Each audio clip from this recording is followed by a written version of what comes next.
So ayan guys, sa araw na to samahan niyo ulit kami ng bebe ko. Uuwi pala kami ng Manila dahil meron kaming kailangan gawin. Sasama rin pala namin si Tashi. At kung makikita niyo yung background na may parang may tela doon, kami pala yun. At tignan niyo naman yung ginagawa ng nanay sa anak niya be. Ginawa ba naman laruan ng bebe ko na yan? At ayun na nga, bago kami umuwi, magpapagawa pala muna kami ng cellphone para tayo napilayan pag nasira rin yung cellphone. Diba tama? At may binili lang kami saglit sa Mr. DIY para kay Tashi. Mr. DIY.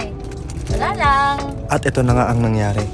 Hindi kasi kasi tayo pero niya, kaya kumaprap. Guys, ang gagawin namin props na lang. Kasi pagpasok na naman kailangan eh. Tapos dun, hindi naman tatay ang pusa guys kasi may pato tayo. Tsaka saglit lang talaga kami. Ito lang ba, isang talaga cellphone. At ayun na nga, successful ang pagpasok sa mall. By the way, first time para namin isama si Tashi sa mall. Alam nyo, grabe, para siyang artista dito. Ang daming tumitingin sa kanya. At bumili na rin pala kami ng original na charger be. Kasi isa rin yun sa dahilan kaya nakakasira ng cellphone. At nakakita ng laruan tong si Tashi be. Bata pa lang, gusto na ng kotse-kotse yan. Ayun, gusto pa hawakan. Pero good boy lang yan dito, nakaupo lang siya habang iniintay yung nanay niya mamili. At tara, back to the ball game tayo.